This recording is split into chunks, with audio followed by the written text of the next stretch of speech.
Bismillahirrahmanirrahim. Eee, yang mulia Dr. Habib Ali Zainal Abidin Muhammad Baqir As-Saqqaf, pembicara bagi program perkongsian ilmiah pada petang ini. Yang mulia Ustaz Muhammad Khairul Azmi bin Haji Hasan, Presiden Persatuan Penuntut Darussalam di Kerajaan Hasyimiyah Jordan. Yang mulia Ustaz Muhammad Samdani alias Muhammad Adibul Amin bin Haji Awang, Presiden Badan Kebajikan Penuntut Darussalam di Republik Arab Mesir. Yang mulia siswa-siswi negara Darussalam di Jordan dan di Mesir, serta para hadirin dan hadirat yang dirahmati sekalian. Assalamualaikum warahmatullahi taala wabarakatuh. Bersyukur kita kehadrat Allah Subhanahu wa taala atas limpah kurnianya jua mengumpulkan kita di dalam program perkongsian ilmiah yang insya Allah dipenuhi dengan berkat dan ilmu yang bermanfaat. Salawat dan salam kita ucapkan kepada junjungan besar Nabi Muhammad SAW. Semoga kita memperolehi syafaat baginda di akhirat kelak. Sebelum kita memulakan program kita pada petang ini, alangkah baiknya kita bertabarruk dengan membacakan surah Al-Fatihah ila hadratin Nabi Mustafa Rasulullah sallallahu alaihi wasallam wa ila arwahil muslimin wal muslimat kafatan 'amma. Al-Fatihah. A'udzubillahi minasyaitonir rajim. Bismillahirrahmanirrahim. Alhamdulillahi rabbil alamin. Ar-Rahmanir Rahim. Maliki yaumiddin. Iyyaka na'budu wa iyyaka nasta'in. Ihdinas siratal mustaqim. Siratal ladzina an'amta 'alaihim ghairil maghdubi 'alaihim waladdallin. Amin. Seperti yang kita sudah sedia maklum, tajuk perkongsian ilmiah kita pada petang ini ialah hikmah, illah, dan kesan keduanya dalam hukum syara. Yang akan dibentangkan oleh pembicara kita insyaallah Dr. Habib Ali Baqir As-Saqqaf hafizahullahu taala. Sebagai pengenalan ringkas, Habib Ali merupakan salah satu ulama Nusantara yang mendalami ilmu usuluddin dan syariah, serta banyak mengajar kitab-kitab turath di dalam pelbagai bidang, termasuk dalam bidang ilmu mantik, ilmu kalam, fikih, dan usul fikih. Dan kebanyakan kelas tersebut dapat diakses melalui halaman YouTube beliau.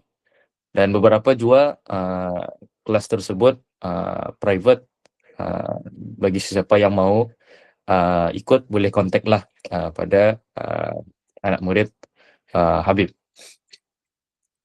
Beliau mengajar di beberapa institusi di Malaysia, antaranya di Islamic and Strategic Studies Institute di Kuala Lumpur, Madrasah Tarbiyatul Banat di Negeri Sembilan, dan Markas Humairah di Selangor. Beliau juga mendapatkan ijazah degree atau baccalaureate dalam bidang syariah dari Universiti Al-Ahqaf yang berada di Yaman. Kemudian menyambung master beliau dalam fikih dan usul fikih di World Islamic Science Education ataupun WISE di Jordan. Seterusnya mendapatkan ijazah PhD beliau di International Islamic University Malaysia ataupun IIUM. Selain itu beliau juga banyak menuntut ilmu secara informal ataupun yang kita tahu sebagai talaki di bawah banyak masyayikh di Yaman dan di Jordan, serta terkenal menjadi murid di bawah bimbingan Syekh Said Foda, salah satu ulama dan pakar dalam bidang akidah dan usul fikih di Jordan, serta beberapa murid beliau juga. Bismillahirrahmanirrahim. Assalamualaikum warahmatullahi ta'ala wabarakatuh. Alhamdulillahirabbil alamin, wassalatu wassalam ala sayyidil mursalin wa ala alihi wa sahbihi wa man tabi'ahum bi ihsanin ila yaumiddin. Nawaitu ta'luma wa ta'lim wa naf'a wal intifa' wal ifadah wal istifadah wal hatha ala tamassuki bi kitabillahi ta'ala wa sunnati rasulihi wa du'a ilal huda wa dalalata alal khairi wa ibtigha'a mardatihi wa qurbihi wa thawabihi subhanahu wa ta'ala. Allahumma faqihna fid din wa alimna ta'wil. Rabbi shrah li sadri wa yassir li amri wahlul 'uqdatam min lisani yafqahu qawli waj'al li waziran min ahli. Bismillahirrahmanirrahim.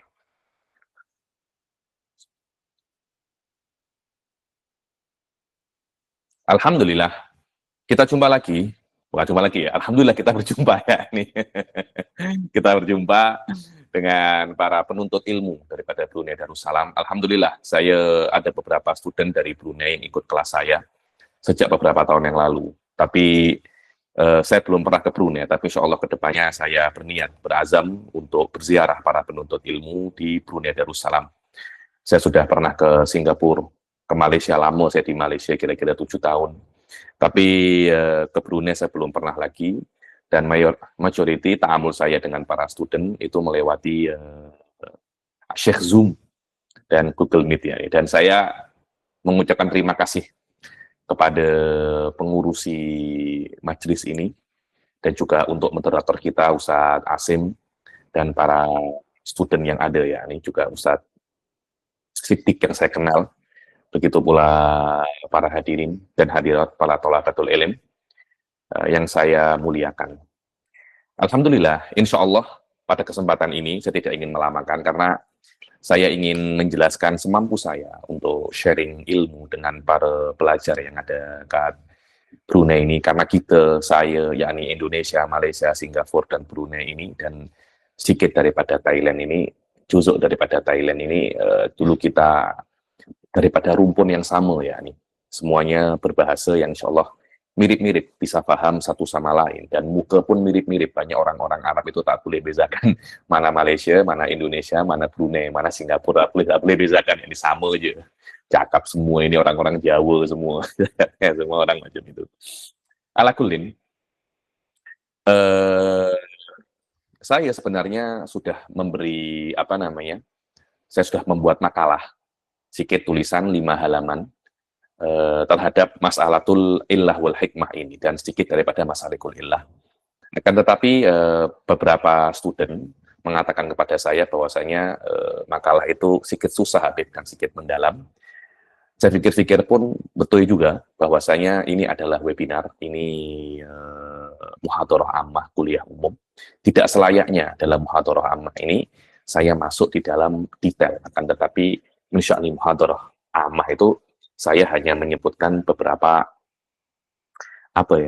poin-poin penting yang nanti insya Allah bisa untuk kita lebih dalami di dalam kelas-kelas yang memang terkhususkan untuk masalah ini.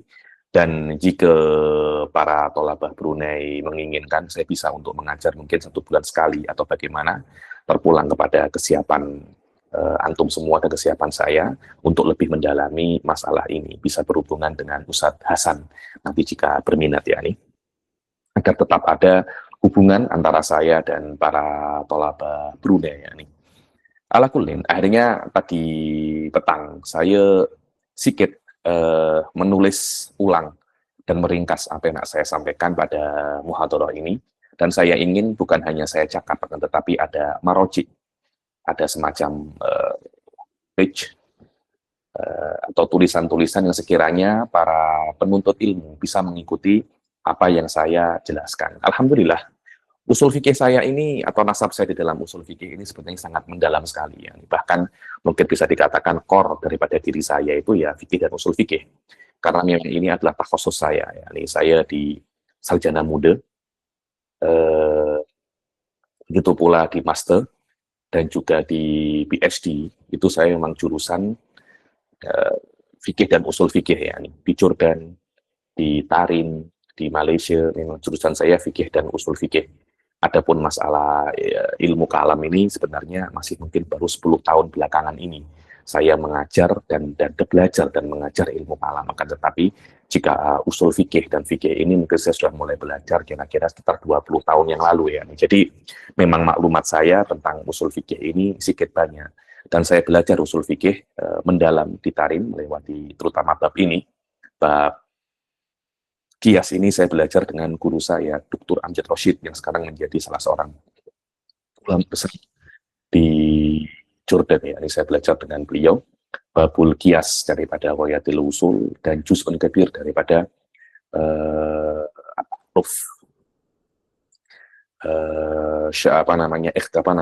Talatuf Syarah Ta'aruf ya, ini karangannya Ibn Hajar Al-Haythami Shahibut Tuhfah, yang mana ta'aruf ini hakikatnya adalah ikhtisar daripada lubul usul. Kemudian saya meneruskan kajian saya di dalam usul fikih ini dengan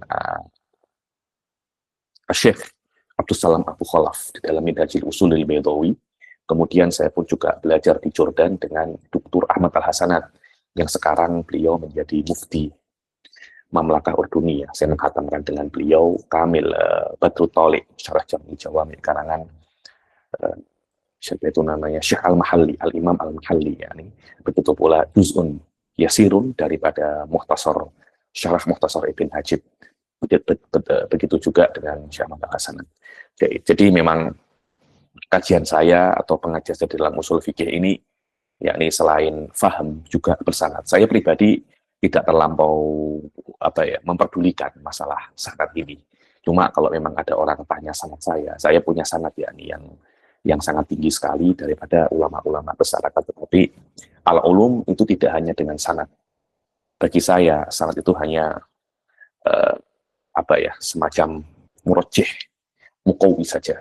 Al-asal huwal faham. Bagaimana Anda memahami ilmu-ilmu ini, terutama di dalam ilmu-ilmu yang penting seperti ulum akliyah, dan ilmu usul fikih ini juz'un daripada ulumun akliyah. Karena nanti Anda akan tengok ketika Anda masuk dalam mabahis yang mendalam dalam usul fikih ini, banyak daripadanya itu masuk dalam mabahis akliyah. Dan juz'un kabir min usul fikih ini berurusan dengan mantik dan ilmu kalam. Maka tidak mendalami daripada dua ilmu ini akan berefek yang sangat besar sekali di dalam masalah, di dalam ilmu usul fikih. Karena itu saya rekomendasikan, jika memang ada para pelajar ingin mendalami usul fikih, minimal memang harus tahu mantik dan ilmu kalam, baru bisa benar-benar mendalami tentang ilmu usul fikih ini. Alhamdulillah, insya Allah muhadharah kita pada kali ini akan berhubungan dengan al-illah wal hikmah wa atharuhuma fil ahkam syar'iyyah, yani illah dan hikmah dan efek daripada keduanya di dalam hukum syar'i. Apa kesan keduanya itu di dalam hukum syar'i itu apa? Sebelum kita masuk di dalam illah dan hikmah, kita kena masuk di dalam sesuatu yang sangat umum, arti sesuatu yang lebih umum daripada illah dan hikmah. Apa itu? Al-qiyas. Karena kita tidak bisa untuk memisahkan antara illah dan hikmah dengan qiyas. Qiyas juga bisa dikatakan dengan analogi. Qiyas ini sebenarnya di dalam usul fikih, di dalam mantik pun dipelajari. Dan kita mempelajari namanya babul qiyas, menggunakan muqaddimah sughra dan muqaddimah kubra, ya. Itu pun juga Anda akan gunakan di dalam usul fikih, akan tapi mungkin ada sedikit perubahan sedikit, tapi akar daripada maslahatul qiyas apa yang Anda pelajari di dalam mantik. Maka di dalam di dalam awal-awal kitabul qiyas itu Anda akan dengar kalimat semacam ini, al-qiyasu hujjah. Hujjah di sini dengan arti qiyas, analogi yang Anda pelajari kat mantik itu bisa dijadikan sebuah sistem untuk Anda itu istinbat hukum. Dan istinbat hukum melewati qiyas ini amrun yang dilegitimate, yakni legitimated oleh syariat, sekiranya hukum di sini akan yatarattab alaihi thawab wal iqab. Jahid. Saya akan baca sedikit daripada apa yang saya tulis, poin-poinnya saja. Yang pertama, al-qiyas lughatan at-taqdir wal musawa. Ini secara bahasa, qiyas itu at-taqdir. Takdir itu takdir itu qaddara yuqaddiri, itu memperkirakan. Musawa ada semacam kesamaan. Nah, nanti lughah daripada qiyas atau makna lughawi daripada qiyas itu pasti akan mempunyai hubungan dengan makna syar'i dan makna istilahi. Ada sedikit perbedaan antara makna istilahi dan makna syar'i. Makna istilahi adalah makna yang dibuat oleh para ulama syariat, ya. Adapun makna syar'i adalah definisi daripada sebuah sesuatu yang langsung daripada Allah ataupun Rasulnya. Itu namanya makna syar'i. Tapi kadang-kala para ulama itu menggunakan syar'i untuk makna istilahi untuk makna syar'i. Tidak ada masalah itu. Itu istimal ini mutadawal, dipakai seperti biasa, ya. Akan tetapi makna hakiki daripada syar'i wal istilahi memang semacam itu. Apa definisi daripada qiyas? Definisi daripada qiyas adalah hamlu ma'lumin ala ma'lumin li musawatihi fi illati hukmihi indal famil. Hamlu ma'lumin, yakni Anda membawa perkara yang Anda ketahui kepada perkara yang Anda ketahui yang lain daripada aspek hukumnya. Kenapa? Karena antara dua perkara ini ada persamaan di dalam illah. Saya apa definisi daripada apa namanya illah dan pembagiannya. Saya sebutkan di sini bahwasanya yang namanya illah itu adalah titik di mana pertemuan antara dua perkara. Saya beri contoh yang paling mudah ya. Contoh yang paling mudah. Walaupun sebenarnya contoh ini banyak. Majoriti hukum di dalam fikih itu daripada babul qiyas. Masail mansusoh tidak banyak. Akan tetapi qiyas inilah yang membuat Islam ini relevan sampai sekarang. Karena kalau kita tengok hadis ini terbatas dan waqa' ini sangat banyak sekali. Tidak mungkin hadis Nabi dan ayat Qur'annya itu bisa mengcover semuanya binasihi wa fasihi. Tidak mungkin.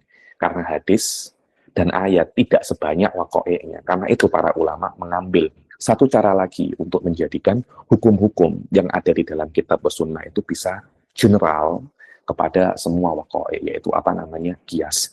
Dan di antara bagian qiyas yang paling penting itu adalah illah. Adalah apa namanya? Illah. Sampai para ulama itu mempunyai apa namanya karangan-karangan khusus di dalam babul illah wa ashabul masail di dalam usul fikih ya babul qiyas, wa ashabul masail dalam qiyas ya babul illah, wa ashabul masail di dalam babul illah masalik wal qawadih. Ini yang nomor apa namanya? Yang paling susah di antara bab itu ya. Didefinisikan qiyas itu adalah bagaimana Anda membawa sebuah perkara yang Anda ketahui sama seperti perkara yang Anda ketahui yang lain, karena dua perkara ini sama di dalam sebab hukumnya. Indal hamil, menurut yang mengkiaskan. Lihat ya, hamlu, contohnya, saya beri contoh yang paling sering dipakai itu nabil, atau mungkin vodka. Semua sudah tahu bahwasanya vodka, brandy, champagne itu memabukkan. Tapi dia bukan khamr, dia bukan apa namanya khamr. Karena khamr itu yang diharamkan di dalam Al-Quran itu khusus untuk satu minuman keras. Apa itu?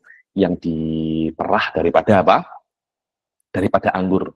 Minuman keras yang diperah daripada anggur itu namanya khamr. Sedangkan vodka, sedangkan brandy itu mungkin bukan daripada anggur. Pada zaman dahulu namanya nabid. Nabid itu adalah khamr yang dibuat, yang diperah daripada kurma, daripada gandum.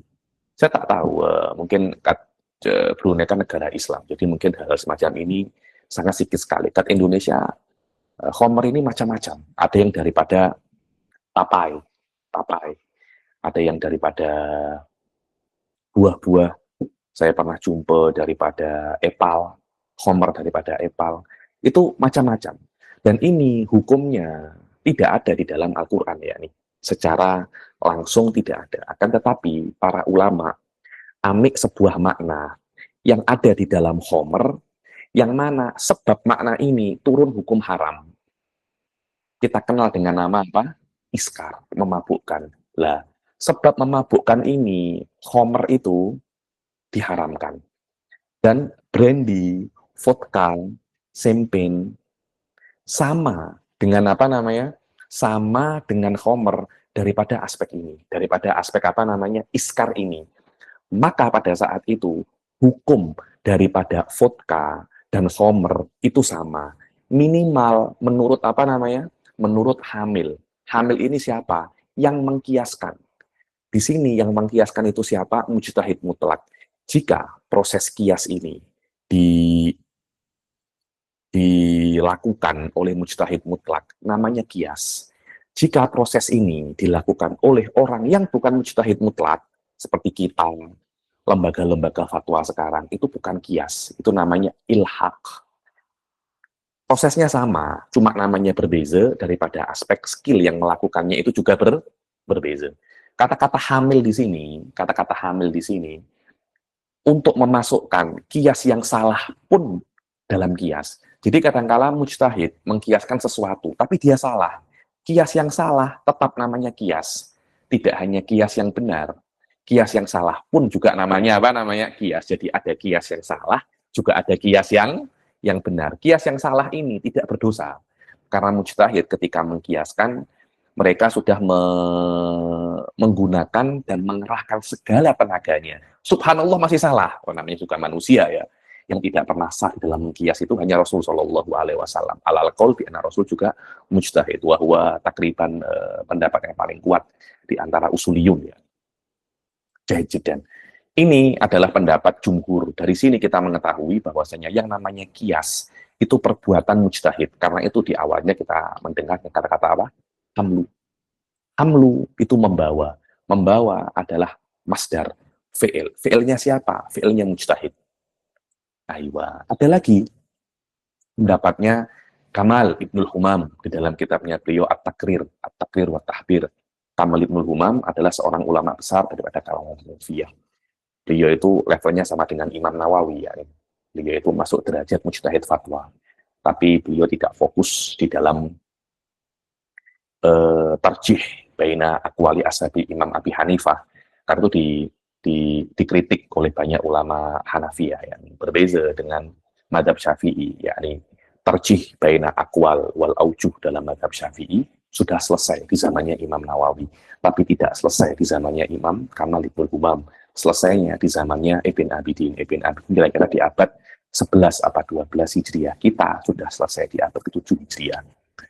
Nah, kitab Kamal Ibnul Humam ini, yang sebab kitab ini beliau tidak terjih bainal aqwal wal aujuh ini, kitab takrir ini, kitab usul fikih yang sangat susah sekali. Beliau mengatakan dalam kitab itu bahwasanya yang namanya kias itu musawah. Musawatu aslin li far'in. Kata-kata musawah adalah persamaan. Jadi yang namanya kias itu adalah bagaimana mujtahid mengetahui persamaan yang sudah ada di dalam dunia nyata, di dalam nafsul amr. Bukan bagaimana mujtahid membawa farak ke asal, tidak, akan tapi bagaimana mujtahid yudrik hadhil musawah. Maka menurut mujtahid, menurut Kamal Ibnul Humam, bahwasanya yang namanya kias itu adalah fi'lullah, nafsul musawah, bukan perbuatannya bukan perbuatannya mujtahid. Ala kullin. Kemudian rukun kias ada 4, ada al-asal, ada fara, ada hukum asal, ada illah. Kita kembali ke contoh vodka dan khomer tadi itu. Asal daripada masalah ini adalah khomer. Kenapa? Karena khomer ini yang nazala alaihil kitab was sunnah. Innamal khomru wal maisiru wal ansobu wal azlamu rijisun min amali syaiton fujtanibu. Vodka tidak ada dalilnya. Ayat ataupun Rasul tidak pernah mengatakan al-vodka haram, tidak ada di semacam itu. Atau man syariba vodka ba'adahullahu minal jannah sepeina aman, nggak ada di semacam itu, tidak ada. Itu hadisun maudhu, itu hadisun mana, kalaupun ada itu hadisun maudhu. Jadi vodka far'un. Hukmul asal apa? Keharaman khomer ini. Ilahnya apa? Iskarnya. Iskar ini adalah apa namanya? Illah. Iskar ini adalah apa namanya? Illah. Dan illah ini sama di dalam khomer dan di dalam apa namanya? Vodka. Dan iskar inilah yang membuat hukum. Kalau kita tengok antara khomer dan vodka, itu ada banyak perbedaan. Ini dari anggur, ini bukan daripada anggur. Ini warnanya merah, ini warnanya kuning. Ini rasanya manis, ini rasanya pahit mungkin ya. Ini murah, ini mahal. Banyak perbedaan. Akan tetapi para ulama tidak melihat banyaknya perbedaan itu. Akan tetapi mereka melihat satu titik yang sama antara keduanya. Yang mana titik itu yang membuat hukum nazal. Hukum ada. Apa itu? Al-iskar. Iskar ini yang membuat hukum khomer menjadi apa namanya? Haram. Dan nafsul iskar dengan kadar yang sama, dengan kadar yang cukup untuk membuat hukum haram, itu ada di dalam apa namanya? Vodka. Itu yang namanya apa namanya? Illah. Di sini sebenarnya akar masalah daripada kias, analogi, itu di dalam illah ini. Saya katakan di sini, poin yang selanjutnya, al-illah yu'abbaru bil wasfil jami', ini rata-rata banyak saya amik daripada Ghayatul Usul ya. Karena memang kitab yang saya pelajari dengan seksama dengan baik itu, yang masih saya ingat sampai sekarang itu tafsirnya itu ya Ghayatul Usul ini. Walaupun saya pun juga belajar Jam'ul Jawami'. Nah, Jam'ul Jawami' itu juga sama dengan Ghayatul Usul. Ada lagi yang pernah saya belajar itu Minhajul Baydhawi, dia lebih susah. Karena ala thariqatil mutakalimin itu fihi no usu'ubah ya, di dalam Minhajul Usul. Karena itu banyak, karena ini untuk para pelajar yang sarjana muda, saya lebih kedepankan menggunakan Ghayatul Usul karena lebih sesuai dengan level-level kita ya, yang tolabah akhir zaman ini. Ayo. Al-illah yu'abbar bil wasfil jami' bainal asli wal far'i. Yani. Al-wasful jami' yani, yang namanya illah adalah wasaf. Wasaf ya. Wasaf di sini bukan dat, bukan. Wasaf ini adalah sifat. Sifat yang jami' dengan arti apa ya? Selama dia itu wasaf, dia itu tidak bisa untuk berpindah. Wadih ya. Dia tidak bisa untuk berpindah, kan tetapi dia wasaf yang umum, yang dia itu ada pada asal dan pada apa namanya far. Kemudian ini yang penting. Wal asoh di dalam hakikatil illah. Apa sih hakikatil illah? Ini ada khilaf antara ahli sunnah dan mu'tazilah. Illah itu apa? Banyak orang, beberapa orang, terutama yang di dalam madhab mujassimah yang pernah saya temui itu, mereka itu salah paham di dalam illah. Oh, illah itu penyakit. Bukan, illah itu bukan apa namanya? Bukan penyakit, itu illah lughatan ya. Illah di sini adalah sebab. Lah, dia itu sebab untuk turunnya hukum. Wadah ya. Sebab untuk turunnya hukum itu di dalam manusia, bukan di dalam Allah.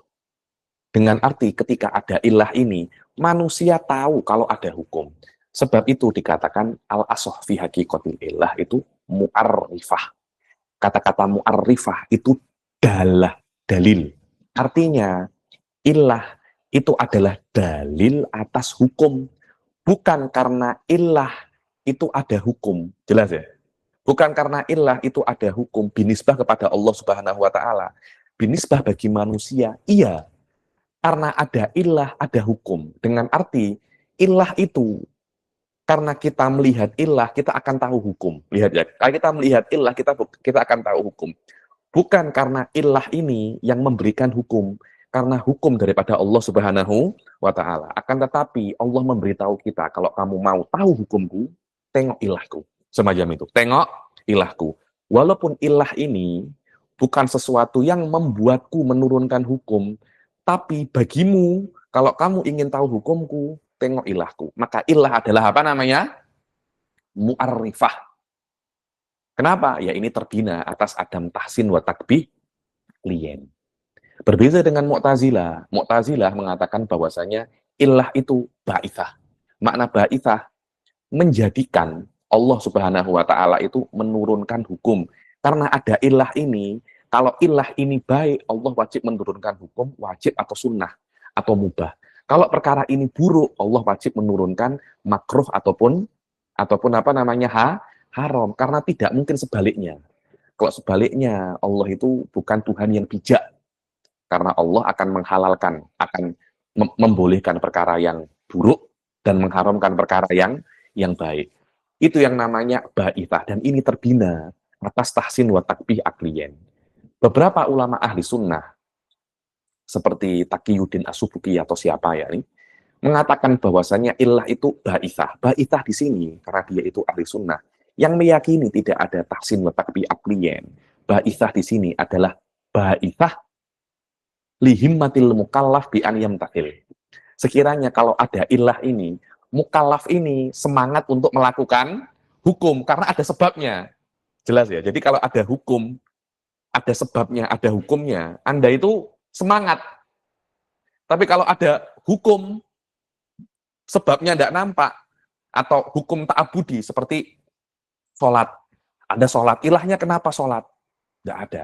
Kadangkala kita itu tidak semangat untuk sholat.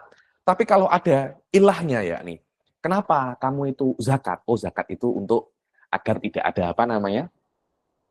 Agar tidak ada kemiskinan. Akhirnya Anda itu semangat. Jadi, ba'ithah, jika ada lafadz ba'ithah, al-illah ba'ithatun, yang keluar daripada ibarat-ibarat ahli sunnah, maknanya ba'ithatun lil mukallaf, ba'ithatun alal mukallaf limtithalil hukum, atau ba'ithatun lil mukallaf alam tithalil hukum. Menurut Mu'tazilah, yang namanya illah itu ba'ithatun alallah. So, beza lah ya ini beza.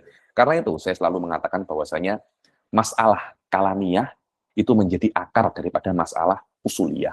Karena itu dalam usul fikih ada thariqatul mutakalimin. Orang yang tidak pernah belajar ilmu kalam, kemudian mendalami usul fikih, pemahamannya tidak akan sempurna. Bisa paham, tapi sangat surface sekali ketika memahami usul fikih.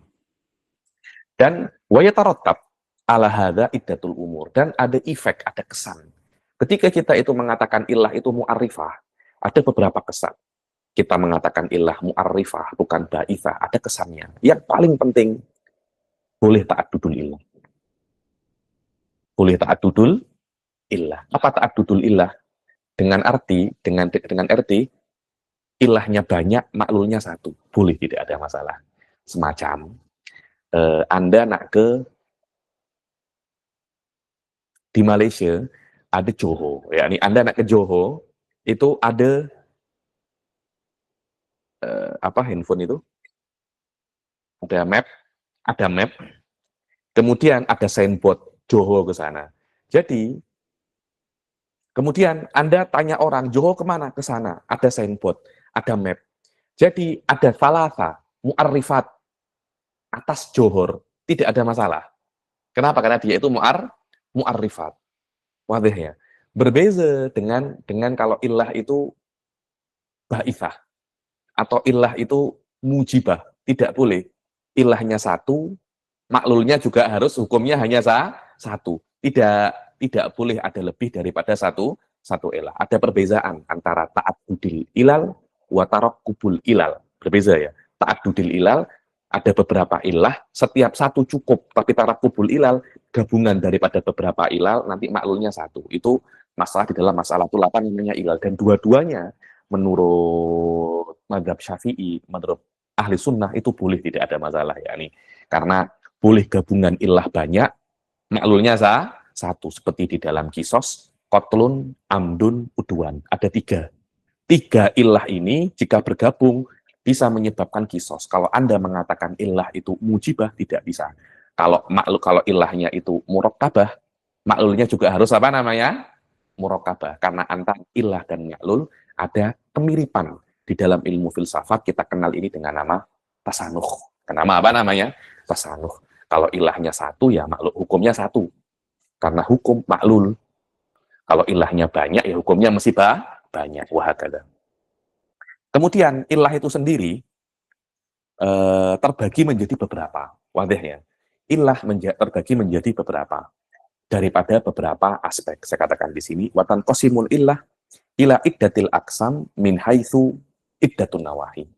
Ya, ilah itu sendiri terbagi menjadi beberapa aspek, beberapa macam daripada beberapa aspeknya. Saya hanya sebutkan 2 aspek di sini, dan ini aspek yang paling penting. Kadangkala yang namanya ilah itu illatun qat'iyah, satunya lagi illatun dhonniyah. Illatun qat'iyah atau qat'iyah wa dhonniyatul illah itu terpulang kepada bagaimana seseorang itu mengekstrak ilah daripada masalikul illah. Masalikul illah ada sekitar 10 atau 9 kalau kita nak tengok di mana namanya, di Ghayatil Usul ada 9 atau 10 ya, mulai daripada nas, yang terakhir itu Ilghaul Farid. Ini semuanya penting ya. Cuma saya tidak bisa untuk menjelaskan satu persatu, dan saya tidak akan menjelaskan apa namanya yang pelik-pelik, tapi pembahasan yang paling penting di dalam pembahasan ilah ya masalikul ilah ini. Dan masalikul ilah ini ada hubungannya dengan apa namanya? ada hubungannya dengan mantik, ada hubungannya dengan manhajun nadhar. Kan itu penting ya nih. Dan banyak kawan-kawan saya yang pandai-pandai itu mengajar usul fikih, jika sudah sampai maslakul illah, give up. Ini susah. Kenapa? Karena tak ada apa namanya, tak ada basic di dalam ilmu mantik ya nih. Ada sekitar 9 masalikul illah ini. Sebagian daripada masalikul illah ini ada yang qat'i, ada yang dhonni. Qat'i itu adalah ketika derajatnya kebenaran ini adalah illah, itu 100%. Dhonni yang tidak sampai 100%, tapi di atas 50%, hati-hati ya. Di atas 50%, maknanya 51% pun juga sudah dikatakan dia itu di atas 50%. 50%. Semakin tinggi tingkat kebenaran, tingkat keyakinan, semakin sedikit khilaf. Karena itu Anda tidak akan jumpa khilaf di dalam illiyatu hurmatil khamr. Hampir tidak ada ya. Nih, sebab haramnya minuman keras itu memabukkan. Kenapa? Karena ilah ini syebih apa namanya? Syebih qat'i. Hampir dia itu qat'i. Ketika dia itu qat'i, Anda tidak akan jumpa khilaf. Ataupun kalau ada khilaf sangat sedikit sekali. Berbeza jika ilah ini lemah. Jika ilah ini lemah, 55% kebenarannya, 56%, 7%, itu pasti akan ada banyak khilaf.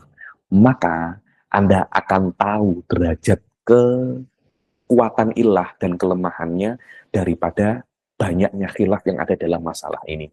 Masalah khomer, iskar yakni iliyatul iskar, sebab haramnya khomer itu adalah iskar, hampir tidak ada khilaf di situ. Kenapa? Karena maslaknya itu qat'i. Ketika cara untuk mengekstrak ilah ini qat'i, maka ilahnya pun juga dikatakan illatun apa namanya qat'iyah. Apa? Saya katakan wayan watan qasimul illah ila iddatil aqsam min haitsu iddatun nawahi. Faminahiyatil qata' waddon tanqasimul illah ila illatin qat'iyah inistumbitat min maslakin qat'i kal ijma. Seperti ijma. Wallahu a'lam, kelihatannya memang ada ijma bahwasanya ilahnya hurmatil khamr itu apa? Iskar. Ada lagi layak di ahadukum wa huwa ghadban. Yani layak di ahadukum bainal itsnaini wa huwa ghadban. Dikatakan jangan kalian itu menghukumi, hakim tidak boleh menghukumi case dalam keadaan dia marah. Marah ini bukan karena dia marah, tapi ada illah. Illah itu sesuatu yang lebih umum daripada marah. Yang lebih umum inilah yang akan mencakup marah dan selain marah. Guru saya, Ustaz Abdurrahman Assegaf, selalu mengatakan al-illah idza thabatat ammat. Wadaya al-illah idza thabatat ammat. Maka daripada ghadban ini kita ambil sesuatu yang lebih umum. Namanya apa? Tashwisul fikir. Tashwisul fikir. Ketika orang itu marah, dia tidak boleh berpikir dengan clear. Itu yang membuat seorang qadhi tidak boleh untuk menghukumi dalam keadaan dia marah. Akan tetapi, pikiran tidak clear bukan hanya ketika dia tidak marah. Bukan hanya ketika dia itu marah. Terlampau senang juga tidak clear. Terlampau sedih juga tidak clear. Anta menahan kencing juga tidak clear. Anta menahan berak juga tidak clear. Maka qadhi tidak boleh untuk menghukumi seseorang di dalam perkara-perkara ini, di dalam kondisi-kondisi ini.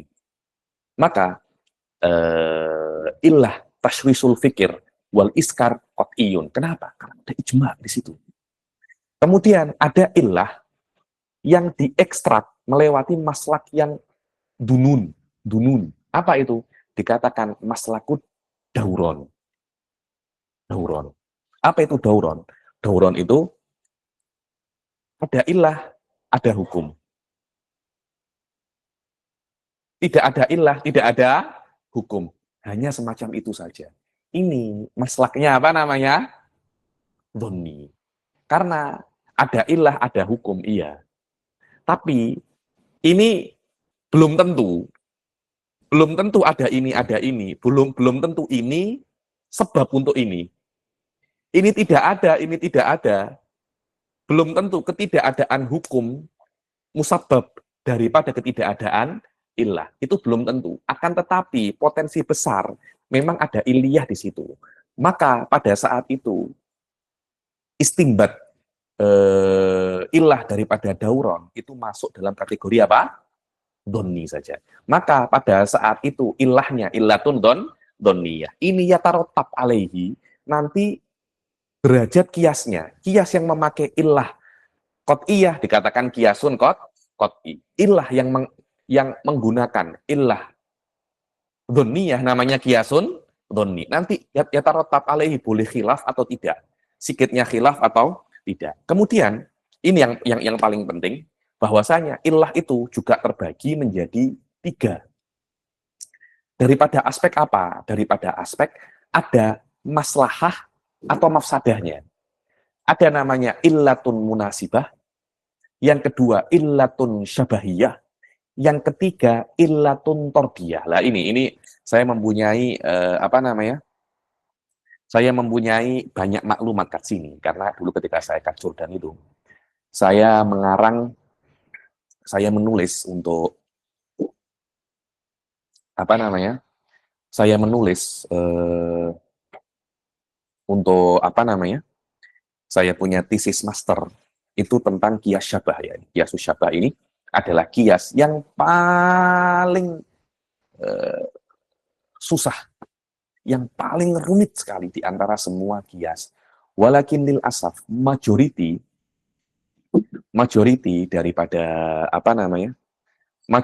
daripada kias-kias yang ada kat kitab-kitab fikih itu min qobili kias syabah ini.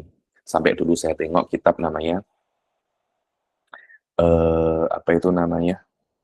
kitabnya tulisannya Dr. Amjad, Nibrosul Ukul, karangannya Syekh Isaman Nun.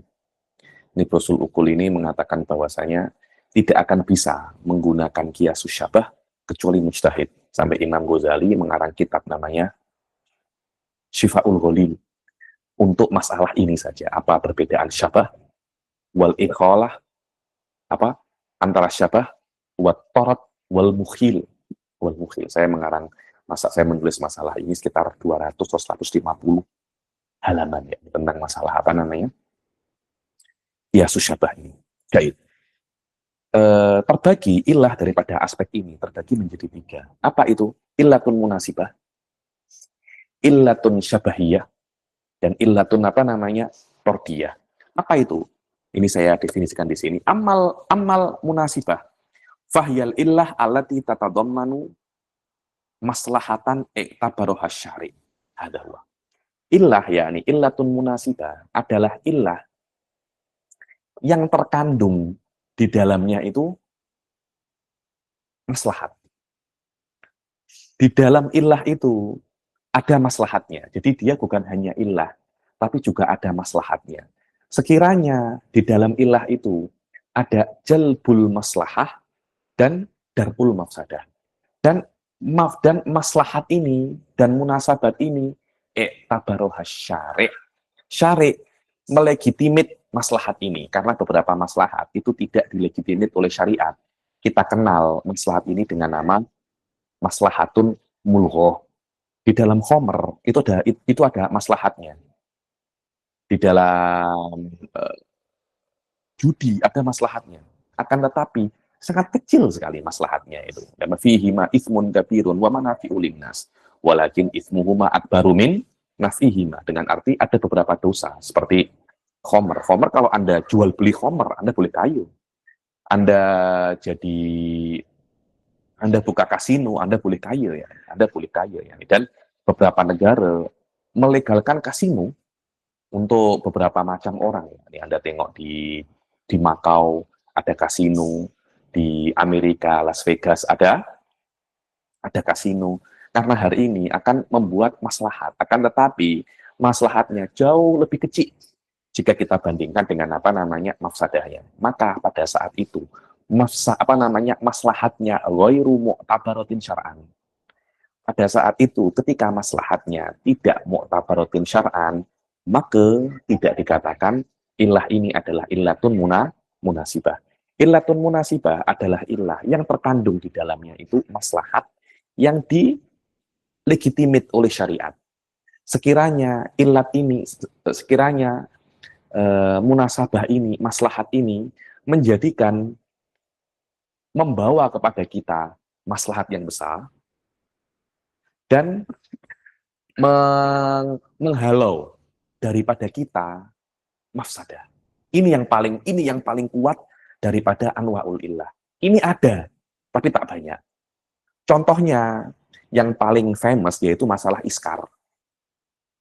Saya katakan al iskar li hurmatil khamar, seperti memabukkan untuk keharaman khamar. Ketika syariat, ketika para ulama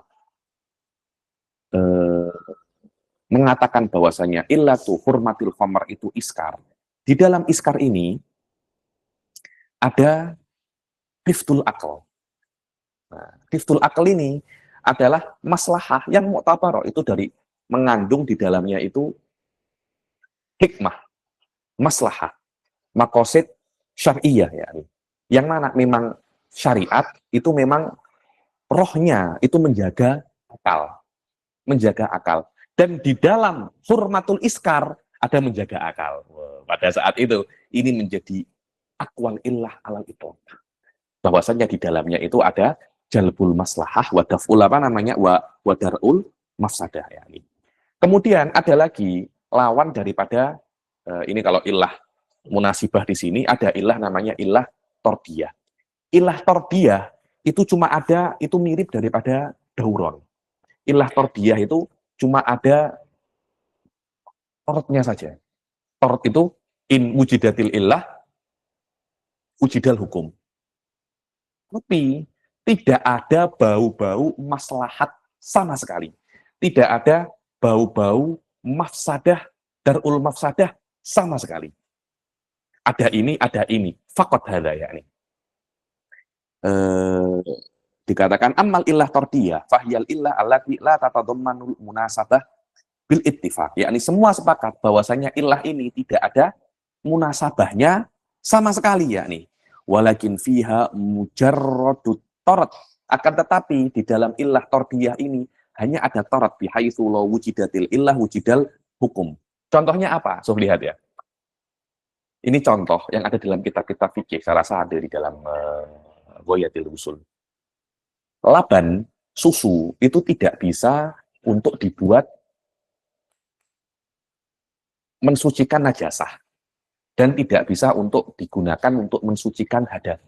Jadi Anda kalau tidak punya wudhu, kemudian Anda wudhu menggunakan susu, hadas Anda tidak terangkat. Anda mandi susu, hadas besar Anda juga tidak terangkat. Anda ada ada najasah. Anda tidak bisa mensucikan najasah menggunakan susu. Berbeda dengan air. Air bisa Anda gunakan untuk mengangkat hadas dan menghilangkan najasah. Apa ilahnya? Dikatakan annal laban la yubna ala jinsihil qantoroh fala yuzalu bihim najasah. Bahwasanya yang namanya susu, jika banyak susu, ini ada kira-kira ada lautan susu atau ada sungai susu. Apakah ketika ada sungai susu, Anda membangun jembatan di antara sungai itu? Dari sini ke sini. Tidak, karena susu itu, sebanyak apapun susu, Anda tidak akan untuk membangun jembatan di atasnya. Berbeda dengan air. Kalau ada sungai besar yang arusnya itu deras, Anda akan membangun jembatan di atasnya untuk menyeberang. Karena air dibangun jembatan di atasnya, bridge di atasnya, maka sah untuk digunakan berwudu, menghilangkan najasah. Susu tidak loh. Kita kan tak tanya kan, apa hubungannya ya antara dibangun di atasnya jembatan dan bisa digunakan untuk berwudu. Tak ada kena-mengena. Cuma ini ada memang ada torot kat situ. Ini ada contoh sikit lucah. Tapi disebutkan di dalam kitab-kitab.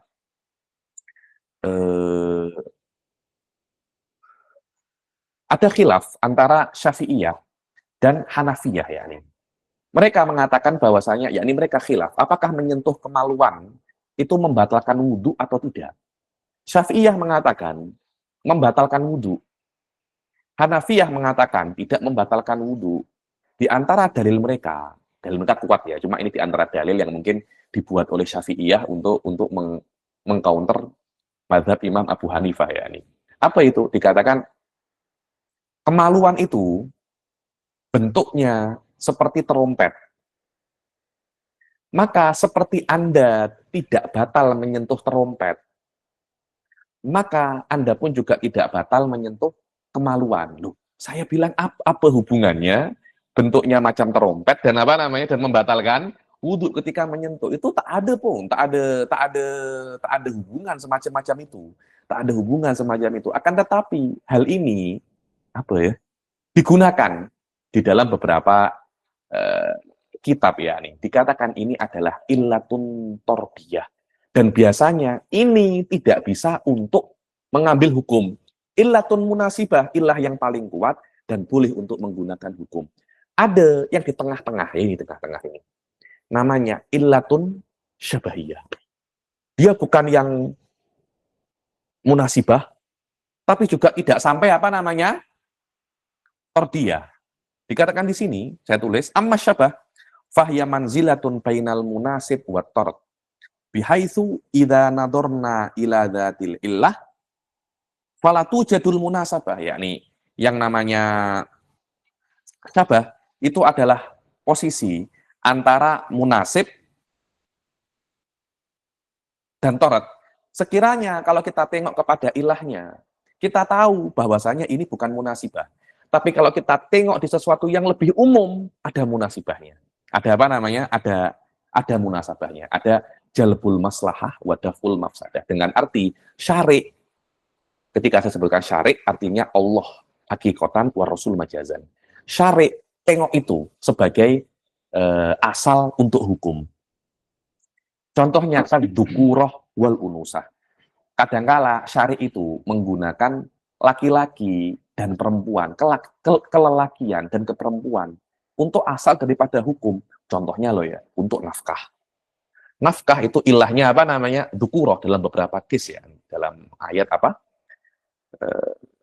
Dalam ayat apa itu namanya?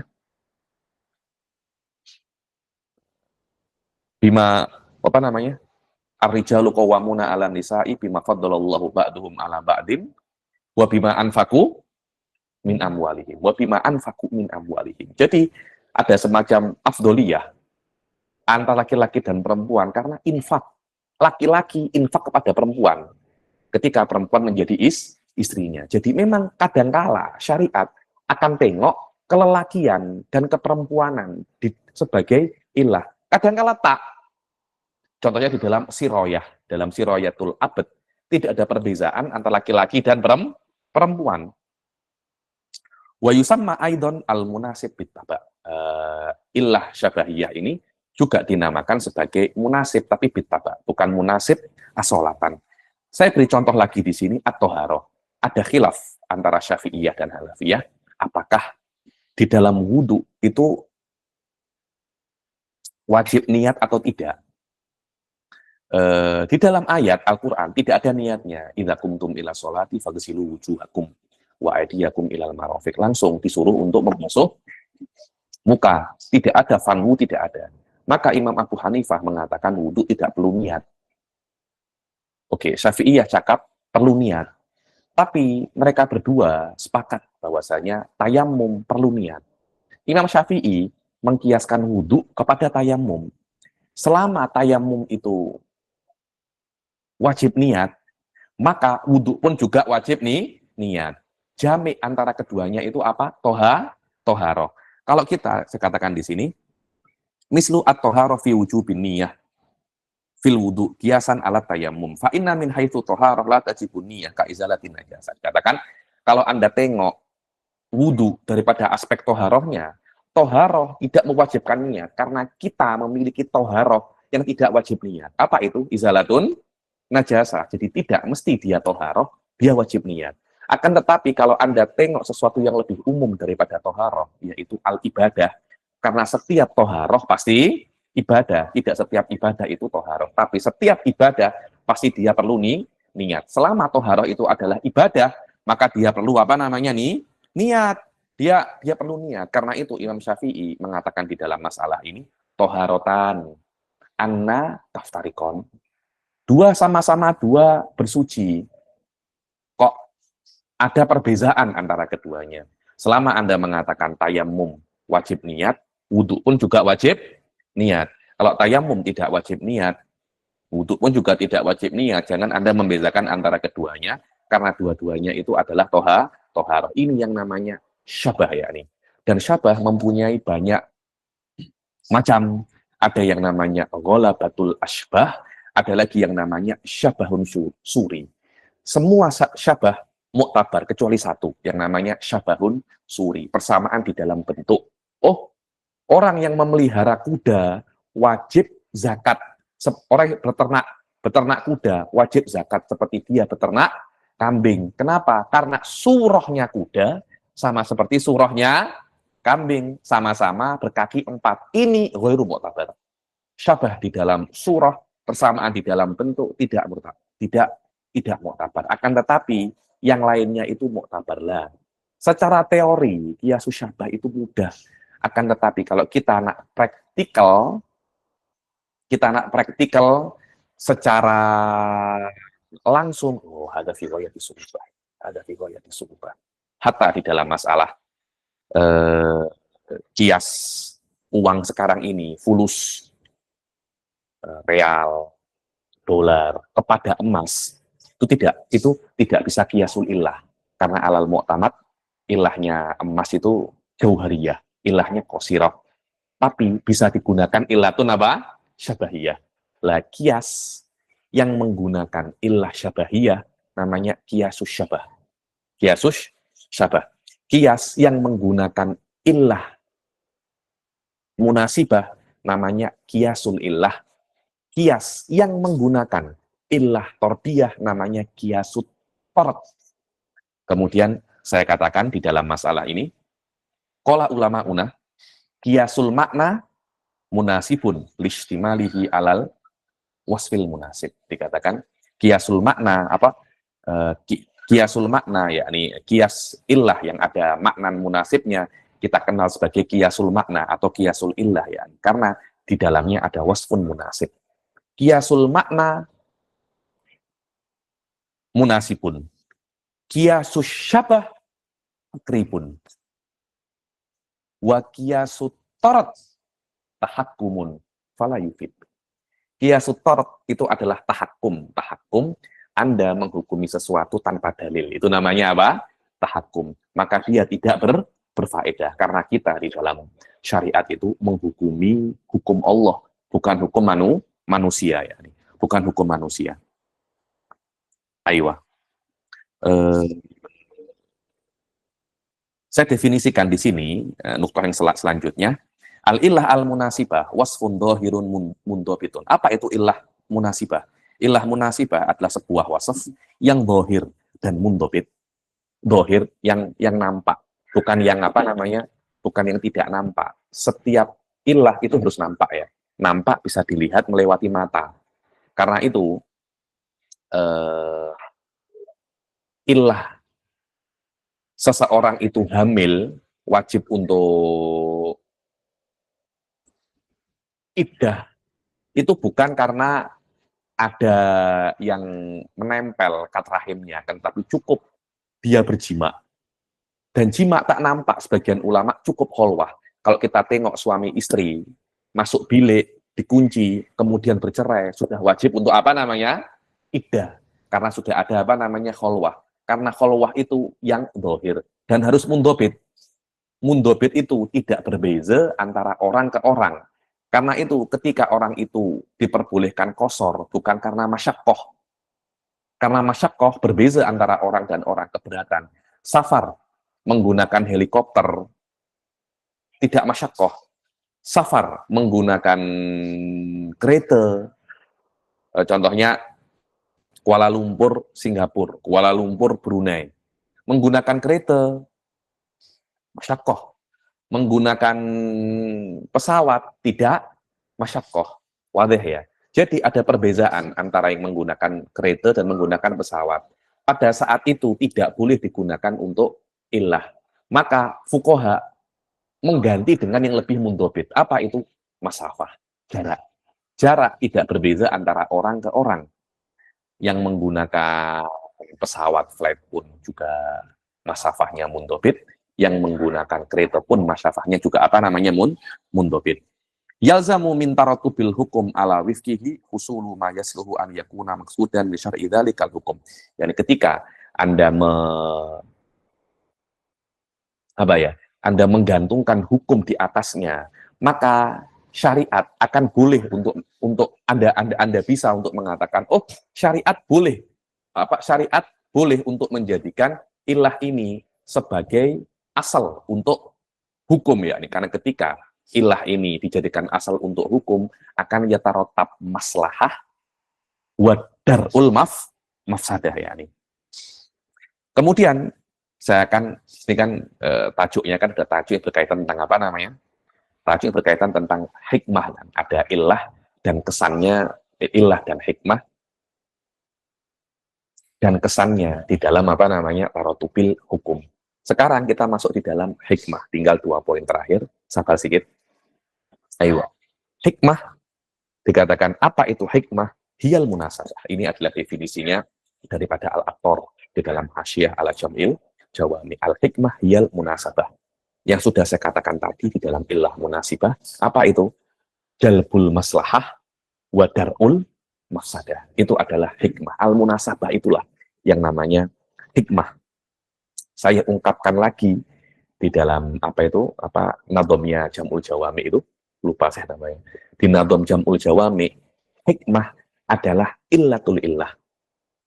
Illatul illah. Saya katakan di sini al-hikmah hiyal munasabah. Wa yuqalu aidon bi illatil illah. Illatul illah dialah yang namanya apa namanya? Hikmah. Dan sekarang dinamakan sebagai maqasidus syariah. Lah ini sekarang ini kampus-kampus manapun itu selalu berlomba-lomba untuk menjelaskan tentang atau menulis tentang maqasidus syariah. Yani sampai saya punya disertasi PhD itu tak diterima tajuknya kecuali ada maqasidus syariahnya, fidawi maqasidus syariah, fidawi maqasidus syariah ya nih. Selalu tentang maqasidus syariah ya. Saya pribadi saya tak terlalu suka dengan maqasidus syariah ya nih. Karena saya rasa banyak orang-orang sekarang menggunakan maqasidus syariah untuk lepas daripada dalil. Karena mudah sangat menggunakan maqasid itu. Anda tidak perlu untuk menjadi orang alim untuk bisa menggunakan apa? Maqasid. Ada hifdun nafas, ada hifdul aqal. Mudah aja. Ini hifd kada, ada hifd kada. Anda cuma perlu menghafal beberapa maqasidus syariah, cukup untuk Anda itu menghukumi. Karena itu saya itu tidak suka ya nih dengan bab-bab maqasidus syariah ini saya tak terlampau suka ya, karena yaitu dia bisa menjadi jalan seseorang itu menjadi liberal. Walaupun beberapa ulama sangat suka ya ini tentang maqasidus syariah, di antaranya Ibn Ashur, siapa itu namanya, Raisuni, Al-Fasi, itu ulama-ulama yang famous di dalam masalah maqasidus syariah ya. Wahalian yusamma bimaqasidis syariah. Maqasid daripada syariah ini ada kitab yang sangat penting sekali di dalam maqasidus syariah, yaitu kitab namanya apa? Al-Muwafaqat li Syatibi. Muwafaqat ini kitab usul fikih, dia 2 jilid. Cuma bukan semuanya, akan tetapi hanya khusus bab maqasidus syariah. Dulu di Al-Ahqaf saya tak tahu, tepatnya Siddiq Nisyawi. Di Al-Ahqaf ini di kelas 5 dulu kita mempelajari tentang maqasidus syariah, menggunakan kitab apa namanya? Muwafaqat li Syatibi, 1 sem. Itu saya belajar dengan seorang Syekh Kabir daripada Suriah, namanya Dr. Ismail Suri. Sekarang kelihatannya beliau di Saudi. Ayo, beliau ini adalah di antara pionir awal yang membahas dan apa namanya memperluas masalah maqasidus syariah ini. Yang lain-lainnya itu banyak amik daripada apa namanya? Banyak amik daripada siapa itu namanya, daripada Syatibi. Dan maqasid syariah ini ada yang mengatakan 5, ada yang mengatakan 6. Hifduddin, hifdzul nafas, hifdzul akal, hifdzul mal, hifdzul nasab. Ini, lima ini. Menjaga agama, menjaga nyawa, menjaga harta, menjaga akal, dan menjaga nasab. Sebagian menambah satu, hifdzul irid. Hifdzul irid ini adalah menjaga harga diri, menjaga dignity, harga diri Anda. Cuma ini khilaf ya. Saya di dalam tesis PhD saya urojih ada hifdzul arad ini. Karena kenapa? Tapi tidak mutlak ya, tidak mutlak hifdzul arad. Karena orang-orang zaman dahulu mereka bisa begaduh dan saling bunuh karena hanya masalah apa namanya Anda mencederai, Anda mencalar harga diri dia. Boleh kena bunuh itu. Karena itu menjaga Arab di antara makos itu siapa namanya syariah. Dan setiap daripada dua ini nanti ada apa namanya diwajibkan untuk menjaga minjani bil wujud wa minjani bil adam. Ini yang doruri. Kelima ini yang doruri. Doruriyatul khomes. Karena untuk doruriyatul sit, setiap daripada satu ini nanti mempunyai mutammimah. Ini semuanya pembahasan daripada pembahasan apa namanya makosidus syariah. Saya pribadi tidak terlampau suka ya ini dengan membahas hikmah ini. Karena kenapa? Dia itu ghairu muntobit. Contohnya loh ya, masyakoh. Masyakoh ini ghairu muntobit. Mahabbah ini ghairu muntobit. Hati-hati ya, masalah mahabbah ini di dalam filsafat barat mempunyai efek yang sangat besar sekali ya di dalam masalah memahami alam semesta dan memahami Tuhan ya ini. Jahit. Yang terakhir, wa min ahkamil hikmah. Apa sih kesan hikmah di dalam hukum? Bahwasanya ini ibaratnya ini hukumnya atau makna yang ada di dalam Ghoyatil Wusul ya. La yumkinu inatatul hukum biha. Anda tidak boleh untuk menghukumi sesuatu dengan hikmahnya. Tak boleh. Hikmah Anda boleh jadikan apa ya? Istiqnas, boleh. Hadza muwafiqun lima qasidi syariah. Boleh, tidak ada masalah. Sebagai istiqnas. Tapi tidak boleh sebagai hukum. Di dalam apa namanya? Di dalam Ghoyatil Wusul mengatakan boleh Anda menggunakan hikmah sebagai sandaran untuk hukum menggantikan ilah. Boleh. Dengan syarat hikmahnya itu harus mundobitoh. Jadi Anda boleh mengatakan ini ya juzul qasr lil masyaqqah idza kanatil masyaqqah mundobitoh. Masalahnya, apakah ada masyaqqah yang mundobitoh? Mutlakul masyaqqah tapi dia mundobitoh. Nanti ketika masyaqqah ini mundobitoh, dia akan menjadi ilah. Wadah ya. Dia akan menjadi ilah seperti masafah. Ya, masyaqqah yang mundobitoh di dalam safar, dia menjadi masafah. Ketika sudah menjadi masafah, dia sudah bukan hikmah lagi, tapi dia sudah menjadi apa namanya? Dia sudah menjadi ilah. Hukum itu terpulang kepada ilahnya, wujudan wa adaman.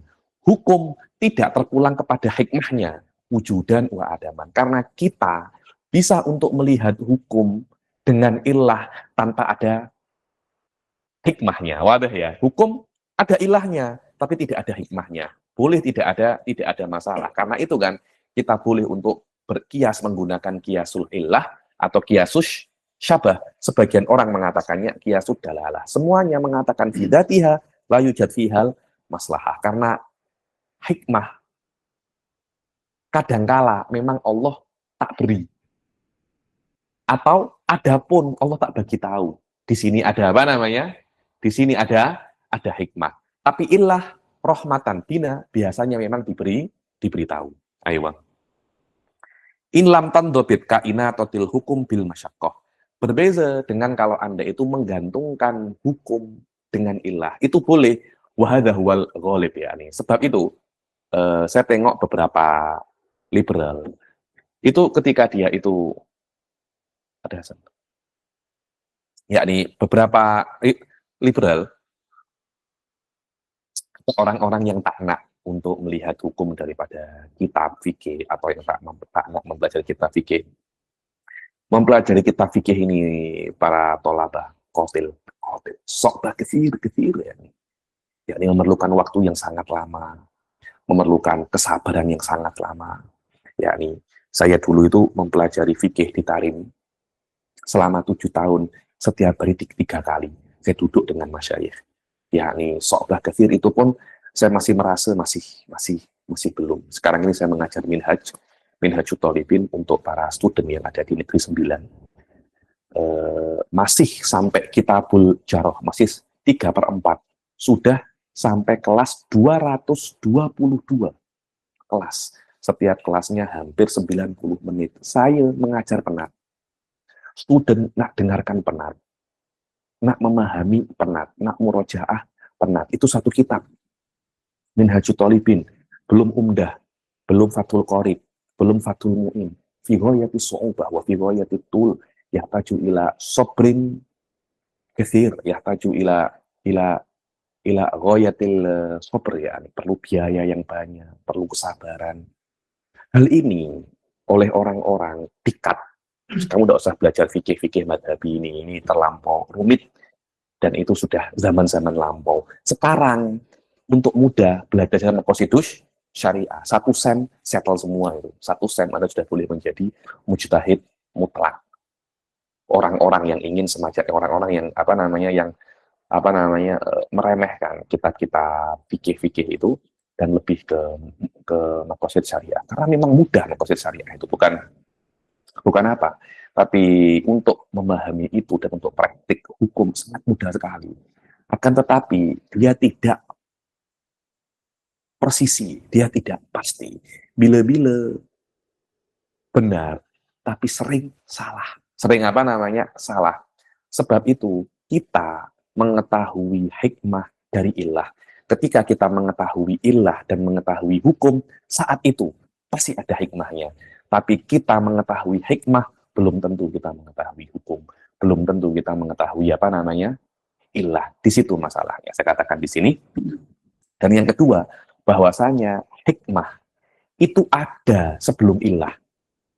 Ini ketika Allah itu menurunkan hukum, sebelumnya ada ilah. Dan ilah itu daripada hikmah. Hikmahnya apa? Daripada hikmah ada ilah. Daripada ilah ada hukum. Sebab itu saya katakan bahwasanya yang namanya hikmah itu illatul ilah. Itu sebabnya sebab. Maka fi nafsil amr, hikmah lebih ada dahulu daripada ilah. Tapi fi dhihnil mujtahid, fi dhihnil tolabah, fi dhihnil daris, fi dhihnil bahith anil ahkam, yang mencari hukum, mereka akan jumpa ilah dulu daripada jumpa hikmah. Walakinnaha mutaakhiratun fi dhihn bihaitsu yakunul kasyaf anil illah mu'addiyatan ila kasyfil hikmah. Sekiranya kalau Anda itu mengetahui ilah, biasanya setelah Anda mengetahui hikmah, Anda akan mengetahui ilah, ya. Anda akan mengetahui ilah. Wa annal hukum yumkinu an yakuna kholian anil hikmah wal illah. Dan kadangkala bila-bila Anda akan jumpa hukum bukan tak ada ilahnya, memang salah ini, yakni la yu'rafu illatuhu wa la yu'rafu hikmatuhu, yakni Anda tidak mengetahui apa hikmahnya, tapi pasti ada hikmahnya, karena ada semacam nusus daripada kitab-kitab para usuliyin itu mengatakan Allah itu menurunkan syariat untuk maslahah dan mafsadah, yakni untuk jalbul maslahah wa darul mafsadah. Cuma kadangkala kita itu tahu, kadangkala kita itu tidak tahu. Dan hukum yang kita tidak ketahui ilah dan hikmahnya, kita kenal dengan nama hukum ta'abudi. Hukum ta'abudi. Ada yang mengatakan hukum ta'abudi ini lebih afdol daripada hukum yang ada ilahnya dan ada hikmahnya. Ada lagi yang mengatakan hukum yang ada ilahnya dan ada hikmahnya itu lebih afdol. Semuanya terpulang kepada apakah ketika Anda melakukan hukum yang ta'abudi, seperti kenapa Anda itu sholat zuhur 4 waktu? Ya 4 rakaat. Ya wallahu a'lam. Allah menurunkan zuhur itu 4 rakaat. Saya tidak tahu sebabnya apa, hikmahnya apa, ilahnya juga apa. Murni karena ta'abudan, yakni saya sholat duhur 4 rakaat, clear, pure karena saya memang nak menyembah Allah Subhanahu wa taala. Kenapa Anda tawaf 7 pusingan? Ya, saya tak tahu ya. Rasul mengatakan khudu anni manasikakum, Rasul mengatakan semacam itu, maka saya pun juga apa namanya? Saya pun juga melakukan. Kenapa 7 kali? Saya pun tak tahu. Itu namanya ahkam ta'abudiyah. Ahkam apa namanya? Ta'abudiyah. Ini ada. Dan ulama mengatakan ini lebih afdol daripada yang ada ilahnya. Karena di dalam ahkam ta'abudiyah lebih nampak ubudiyah Anda kepada Allah Subhanahu wa taala. Wallahu a'lam. Hadza ma yumkinuni apa yang bisa saya sampaikan di dalam muhadharah ini. Sebenarnya saya ingin lebih ya membahas masalikul illah, mana yang qat'i, mana yang dhonni, bagaimana cara kita untuk praktikal masalikul illah. Kan tetapi karena waktu yang terbatas, saya tengok masa saya hanya 45 menit saja, tapi saya sudah mengambil 1 jam lebih. Saya takut nanti apa namanya para student pening atau marah-marah dengan moderator. Jadi saya apa namanya saya cukupkan sampai sini saja. Wallahul muwaffiq ila aqwamit thoriq. Assalamualaikum warahmatullahi taala wabarakatuh. Saya serahkan kepada moderator lagi Ustaz Hasim. Silakan.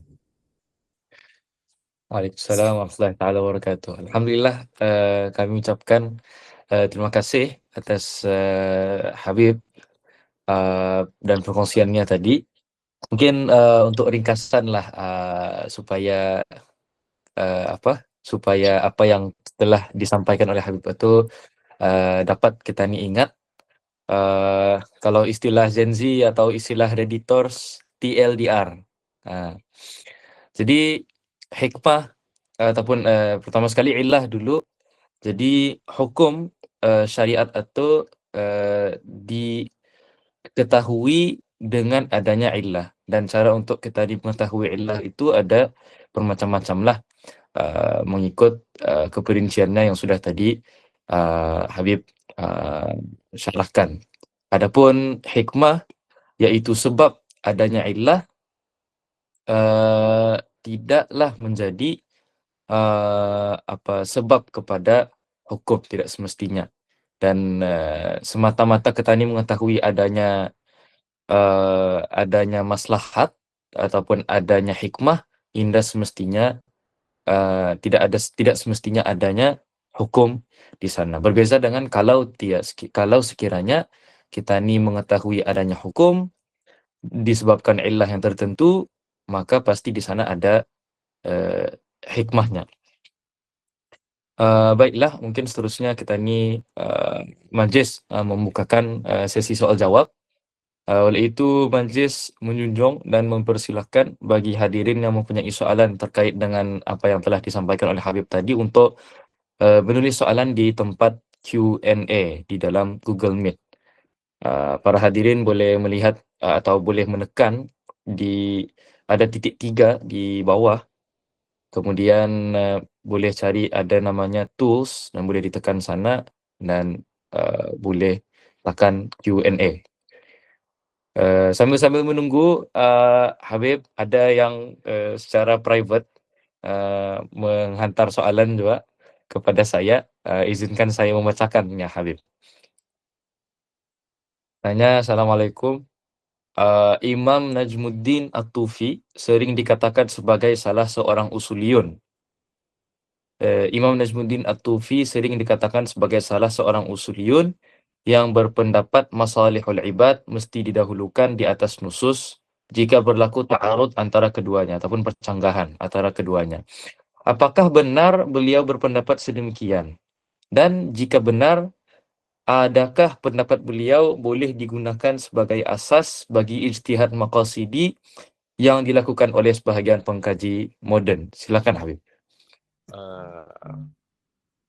Terima kasih. Suara saya jelas? Ayo, Habib. Nah, macam ini Ustaz Hakim. Memang masyhur daripada Tufi, memang beliau itu selalu dikaitkan dengan ijtihad maqasidi, dengan arti Anda boleh mengambil hukum dengan hikmah saja, dengan makosid saja. Yakni ada makosid, ada hukum. Dia memang masyhur semacam itu. Dulu tuh saya pernah berdiskusi dengan guru saya, Ustaz Abdurrahman Segaf, perihal masalah ini. Beliau mengatakan bahwasanya ibaratnya tufi ini macam disalahpahami dari oleh para orang ya. Katakan kok tidak salah seingat saya ya ini ibaratnya itu fa'ai nama ya ini yang maknanya itu dimanapun ada maslahat di situ ada syariat Allah. Dikira ya nih kalau Anda itu eh, mendapatkan maslahat, maka dari maslahat itu Anda bisa untuk mengambil hukum. Saya rasa makna itu tidak mesti dipahami semacam itu. Karena bisa Anda pahami bahwasanya selama ada syariat Allah, di situ ada maslahat.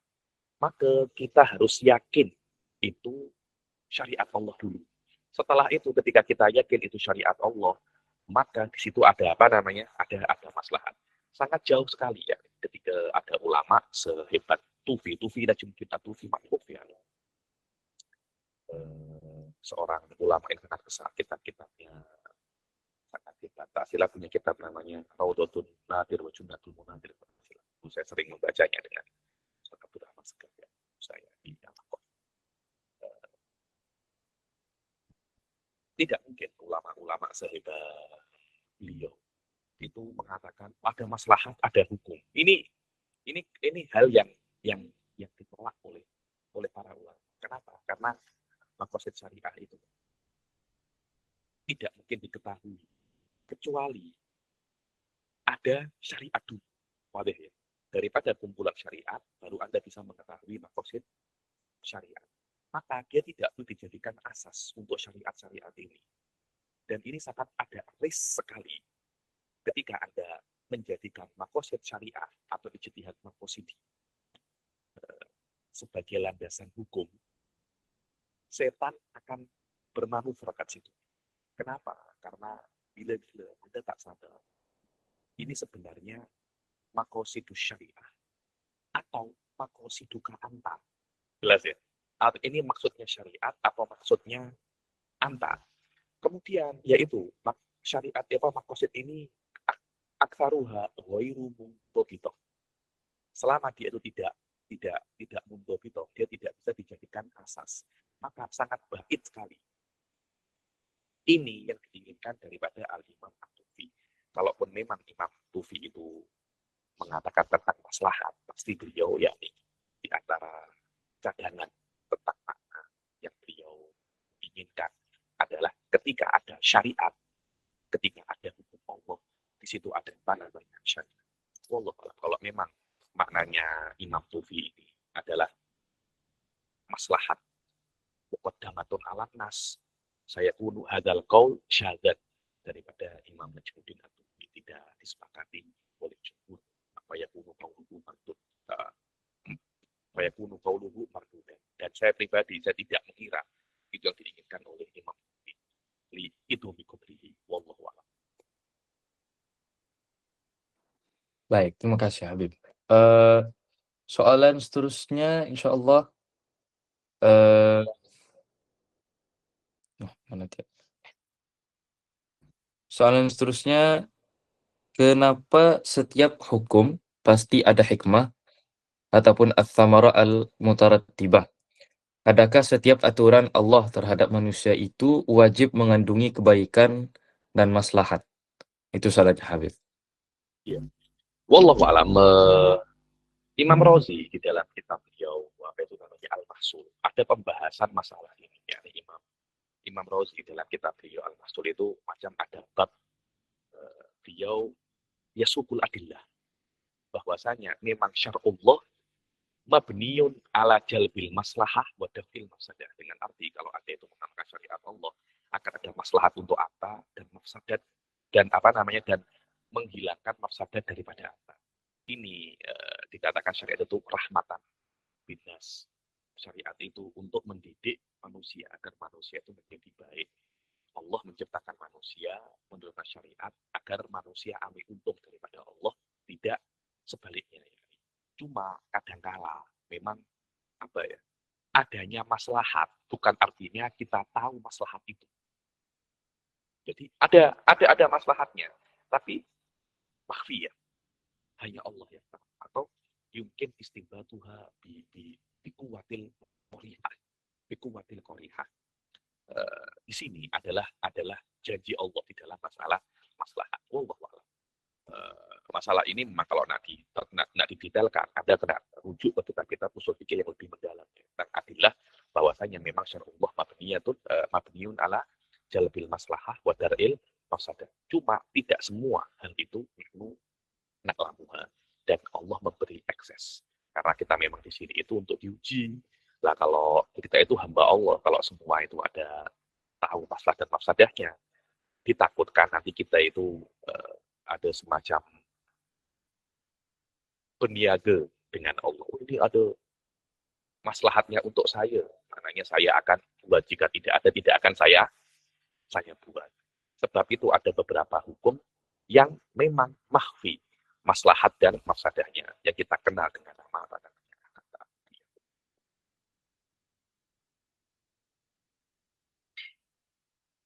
Silakan.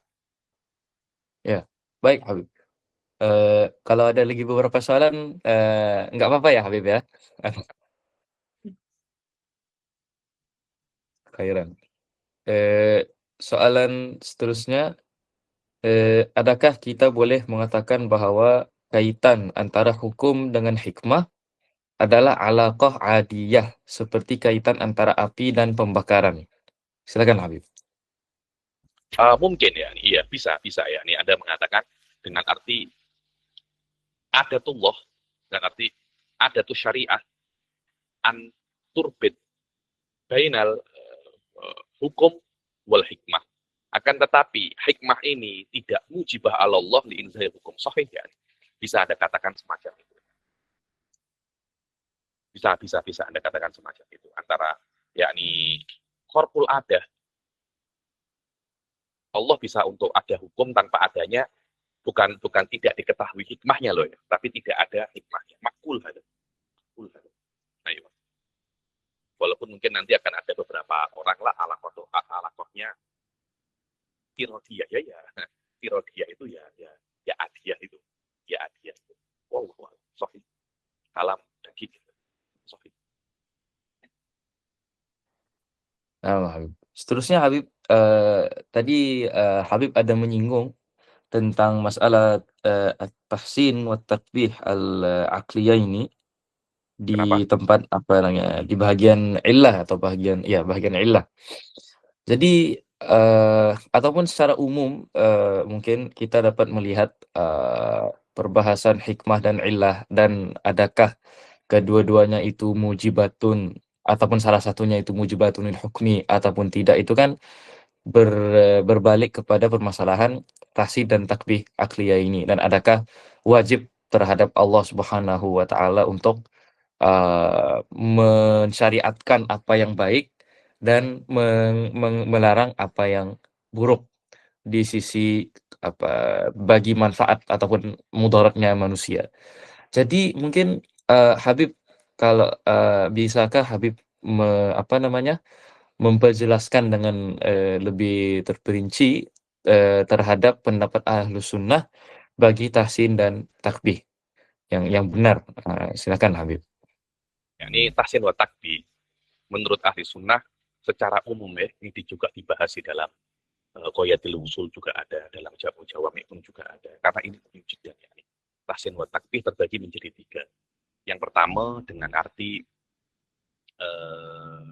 mula amah wal munafaroh. Mula amah wal munafaroh artinya sesuai atau tidak sesuai. Sesuai untuk saya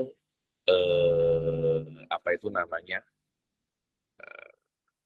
makanan apa ya, nasi lemak sesuai untuk saya suka nasi lemak, itu yulaim nih, maka saya bisa mengatakan nasi lemak baik untuk saya.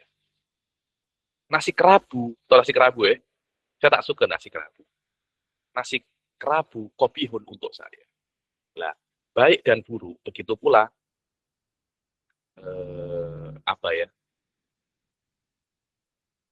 aksiden buruk untuk saya.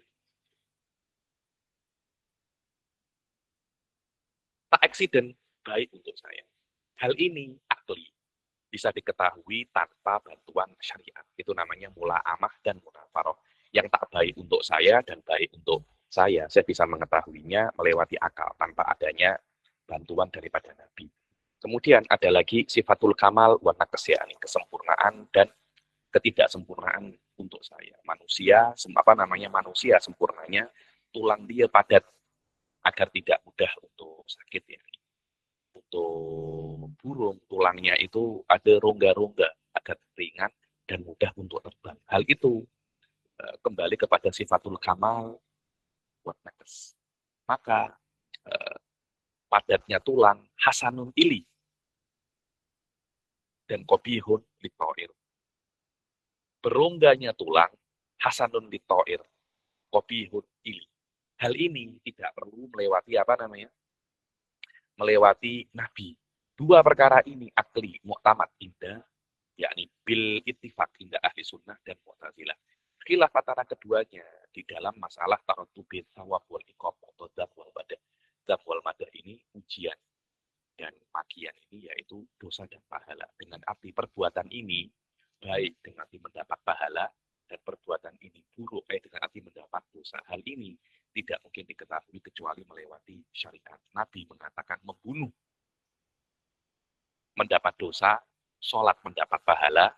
Nabi mengatakan memukul mendapat dosa, sholat mendapat pahala. Baru pada saat itu sholat mendapat pahala dan memukul mendapat dosa. Tanpa adanya itu kita tidak mengetahui hukumnya. Kalau Nabi membalik boleh-boleh saja, boleh-boleh saja karena dosa dan pahala terpulang kepada iradatullah. Allahu khaliqu kulli syai'in, khaliqu kulli syai'in, la hakima illallah.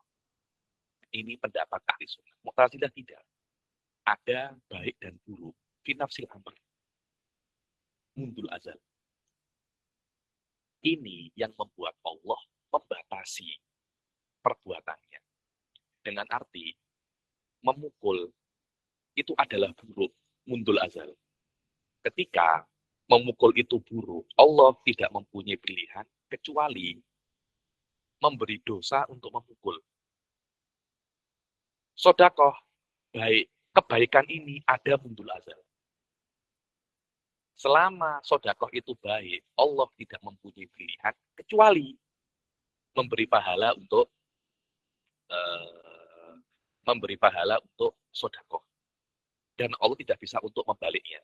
Sodakoh mendapat dosa, memukul mendapat pahala. Tidak bisa. Pada saat dikatakan Allah itu Tuhan yang tidak bijak ya, dan tidak melakukan tugasnya dengan yastahil ala Allah untuk tahsinul qabih wa takbihul hasan, yakni ahli sunnah mustahil juga, tapi dengan aspek yang lain, dengan arti apa yang diberi pahala oleh Allah itu baik, apapun itu, apapun yang diberi dosa oleh Allah itu buruk, apapun itu. Dari sini kita melihat, menurut ahli sunnah baik dan buruk itu mutaakhir, dengan arti ada pahala baru itu baik, ada dosa baru itu buruk. Menurut Mu'tazilah baik dan buruk itu mutaqaddim, dengan arti ada kebaikan baru ada pahala, ada keburukan baru ada dosa. Di sini akar daripada masalatul hikmah. Ketika hikmah ini perkara yang baik, contohnya loh ya, zakat. Bikala yakuna tulakam bainal agniya'i minkum. Agar yang namanya uang itu tidak hanya untuk orang-orang kaya saja. Pada saat itu, ini perkara yang baik. Puasa untuk kesehatan, contohnya loh ya, puasa untuk kesehatan. Maka puasa itu adalah perkara yang baik. Wadah ya. Ketika puasa itu perkara yang baik, Allah tidak bisa kecuali mewajibkan puasa. Ahli sunnah kok tidak. Dikatakan puasa itu baik, kalau Allah memberinya pahala. Kalau seumpamanya puasa menyebabkan kesehatan, tapi Allah mengharamkannya, maka puasa. Apakah Allah bisa semacam itu? Bisa. Karena Allah itu fa'ilun mukhtar, la yus'alu amma yaf'al, wa hum yus'alu, wa hum yus'alu. Ini masalah yang sangat simpel. Secara ringkasnya, tahsin wa taqdiyah perdina atas hal ini. Akan tetapi masalah ini dengan simpel semacam ini mempunyai akar yang sangat mendalam sekali ya. Masalah ikhtiar, masalatul atof, masalatul syafa'ah, masalatul khulud, finnar, semuanya terbina atas tahsin wa takbih, apa namanya, akliyah. Dan para ulama ahli sunnah mengatakan akar daripada tahsin wa takbih akliyah itu diambil oleh Mu'tazilah daripada falasifah. Karena itu Imam Safuddin Tifazani di dalam Muqaddimah Syarhun Nasafiyah mengatakan bahwasanya Mu'tazilah dalam masalah ini tamassak bi adyal, dengan ekor-ekornya falasifah, bi adyal falasifah. Wallahu a'lam. Saya kira untuk level ini cukup kali hadrah amah, cukup untuk apa namanya kita mengetahui tentang tahsin wa takbih, yakni khilaf antara Mu'tazilah dan ahli sunnah yang ketiga. Adapun masalah mula'amah wal munafar, sifatul kamal wa naqs, ittafaqa Mu'tazilah wa ahli sunnah bahwasanya keduanya akli oleh syar'i. Maturidiyah punya masalah yang daging dan amik untuk masalah ini. Insya Allah bila-bila saya jelaskan apa pendapat Maturidiyah di dalam masalah ini, karena banyak orang salah sangka bahwasanya Maturidiyah dalam masalah ini sama dengan apa namanya Mu'tazilah. Pendapat Maturidiyah daging tapi tidak sama dengan Maturidiyah. Karena itu Maturidiyah tidak sama dengan Mu'tazilah. Karena itu Maturidiyah masih di dalam dairatul ahli sunnah, berbeda dengan Mu'tazilah. Wallahu a'lam. Semoga cukup dan boleh memahamkan. Ustaz Hasim. Sama Habibna, jazakumullah khairal jaza.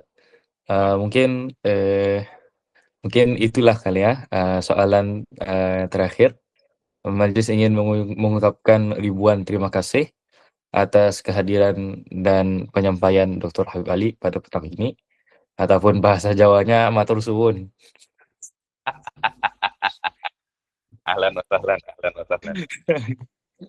Jadi mudah-mudahan Allah sentiasa memberikan petunjuk, menjaga dan merahmati beliau serta para hadirin, dan semoga segala ilmu yang telah kita perolehi dapat dimanfaatkan dan menjadi asbab keridhaan Allah SWT juga.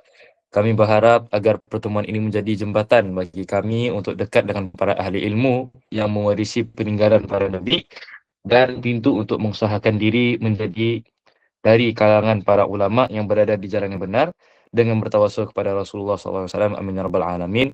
Tidak lupa juga kita berdoa agar Allah Subhanahu wa taala memberikan keberkatan pada diri kita pada bulan ini, bulan Sya'ban, dan menyampaikan ke tani pada bulan Ramadan dengan baik dan dalam keadaan beriman. Jadi dengan itu berakhirlah sudah program perkongsian ilmiah kita pada petang ini. Tidak lupa diucapkan penghargaan bagi para hadirin yang sudi mengikuti program yang kami ungkayahkan. Begitu juga kami mohon maaf atas segala kesilapan dan kekurangan, baik sengaja dan tidak sengaja. Yang baik datang dari Allah hakikatan, yang buruk datang dari ketani majazan. Kita ditutup program kita dengan bacaan tasbih kafarah dan surah wal asr. Subhanakallahumma rabbana wa bihamdik nashhadu an la ilaha illa anta nastaghfiruka wa natubu ilaik. Bismillahirrahmanirrahim. Wal asri innal insana lafi khusrin illa alladhina amanu wa 'amilus shalihat wa tawassaw bil haqqi wa tawassaw bis sabr.